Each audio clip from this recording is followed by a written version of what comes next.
Bonjour, donc dans cette présentation, je vais vous expliquer la correction de cet exercice qui est une application de la théorie des orbitales moléculaires donc à la molécule H2. Et bien sûr, à travers les fonctions d'onde moléculaires liantes et antiliantes, les expressions mathématiques, ce qu'on va essayer de voir en fonction de l'intégrale de recouvrement S et surtout donc l'explication comment calculer donc la valeur de l'intégrale d'échange bêta. Alors, donc, on vous donne l'intégrale d'échange, enfin de recouvrement, pardon, entre les orbitales atomiques 1s qui forment la molécule H2, qui est de l'ordre donc de 0,623.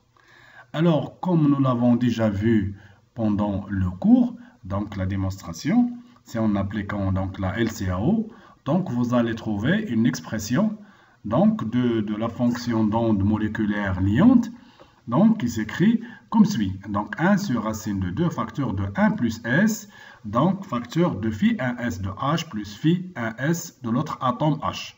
Donc bien sûr avec S, donc c'est l'intégrale qui s'écrit phi 1S fois phi 1S de l'autre atome, dV. Et comme j'ai dit, donc je l'ai déjà expliqué donc pendant les séances de cours, c'est une intégrale bien sûr qui dépend de la distance entre les deux atomes. Et bien sûr là comme vous voyez, je note directement HH parce qu'on a deux atomes. Donc parfois on note A, on note B, mais on a le même atome dans la molécule H2. D'accord? Bien sûr, dans l'exercice, vous pouvez noter donc un S, un S', mais c'est toujours un S. D'accord?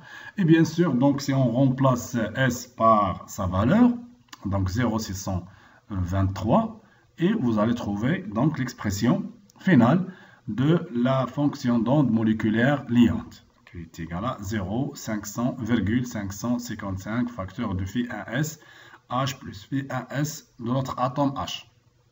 D'accord? C'est une combinaison linéaire, bien sûr. Alors, deuxième question, l'expression mathématique donc, de la fonction d'onde moléculaire antiliante, c'est la même chose, sauf que ici, on avait déjà montré par le calcul, en appliquant la LCAO, donc la combinaison linéaire des orbitales atomiques. Donc, nous avons montré, donc, bien sûr, par le calcul, vous pouvez revoir donc, la démonstration donc, dans les présentations du cours, d'accord, on a trouvé 1 sur racine de 2, 1 moins S, d'accord, phi de 1S, H moins phi de 1S de l'autre atome H. Et vous remplacez le S par sa valeur et vous allez trouver donc l'expression finale qui est comme suit, d'accord. Donc c'est 1,15, donc facteur de phi 1S moins phi 1S de l'autre atome. C'est un recouvrement antilion, donc destructif, d'accord. Et là, on a un recouvrement qui est donc constructif, qui dit donc on met un plus. D'accord? Maintenant, concernant le calcul de l'intégrale d'échange bêta, bien sûr, je rappelle le diagramme énergétique de la molécule H2 et surtout les expressions donc de l'énergie, enfin les expressions de l'énergie de chaque orbitale moléculaire, donc à savoir sigma 1s qui est liante et sigma 1s étoile qui est antiliante.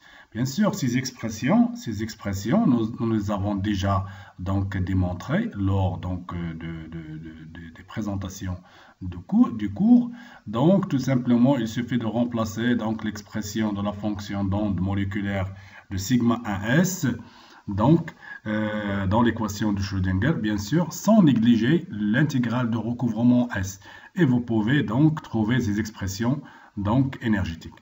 Alors, si je prends l'énergie de dissociation en termes d'équation donc de réaction, donc c'est tout simplement l'énergie qu'on fournit ou donc pour dissocier une molécule donc à l'état gazeux en des atomes à l'état gazeux. Donc par exemple ici H2 nous donne deux atomes HH, d'accord? Donc H à l'état gazeux plus H à l'état gazeux, donc deux atomes à l'état. Donc, sur le diagramme énergétique, si on veut observer l'énergie de dissociation, c'est donc l'énergie correspond bien sûr donc de l'orbital moléculaire sigma 1s qui contient les deux électrons et qui va être en fait séparé ou dissocié donc en des orbitales atomiques 1s plus 1s. Donc, ça veut dire donc on dissocie la molécule H2 en deux atomes donc H plus H. Alors, Donc, ensuite, donc, vous pouvez calculer facilement donc l'énergie de dissociation. C'est l'énergie donc des produits moins l'énergie des réactifs. Donc, c'est 2 fois l'énergie de H moins l'énergie de H2. Alors, bien sûr, on peut remplacer l'énergie de H par l'énergie de 1S et l'énergie de H2 par l'énergie de sigma 1S. Alors, je rappelle d'où ça vient ça. Donc, configuration, bien sûr, électronique. Et ce sont des notions de l'atomistique qu'on a déjà vu lors du module donc, atomistique. Bien sûr, pour trouver donc l'énergie d'un atome, on écrit sa configuration électronique. Et bien sûr, à travers la configuration, par exemple, pour H, c'est 1S1. Donc, l'énergie de H, c'est 1 fois l'énergie de 1S, qui est égale à tout simplement E1S, qui est égal à moins 13,6 électronvolts. Alors, de la même façon, pour la molécule H2, donc, on écrit la configuration de la molécule. Et bien sûr, donc, l'énergie de la molécule H2, c'est 2 fois l'énergie de l'orbital moléculaire, bien sûr, sigma 1s. Donc, parce qu'il y a 2 électrons dans cet orbital. Et en remplaçant, bien sûr, donc l'énergie de sigma 1s par l'expression qu'on avait déjà trouvée ici. D'accord? Bien sûr, donc il suffit donc de connaître les expressions pour faire des applications.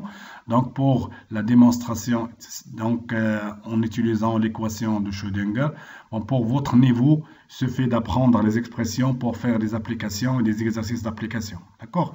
Donc en remplaçant donc l'expression en fait de l'énergie donc de sigma 1s par sa valeur, vous allez trouver l'expression suivante.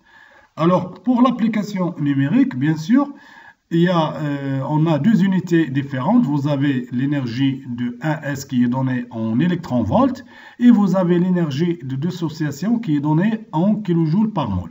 Et donc là, il faut donc convertir l'énergie de dissociation en électronvolts. Alors, c'est quoi un électronvolt? Donc, un électronvolt, c'est 1,6 10-19 joules, donc, qui est égal à 1,6 10-22 kJ.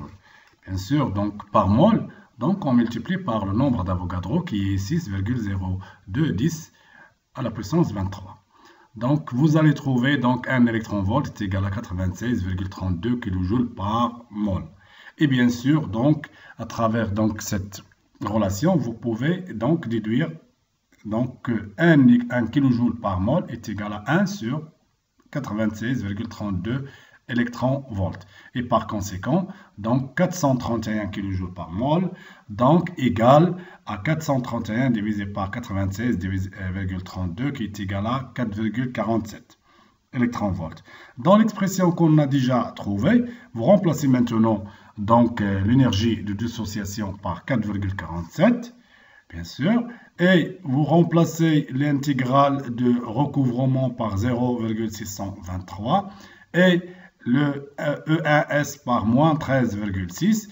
Vous allez donc déduire facilement la valeur de l'intégrale d'échange bêta qui est égale à moins 12,1 électronvolts. Je rappelle que la valeur elle est toujours donc bien sûr négative. Pardon.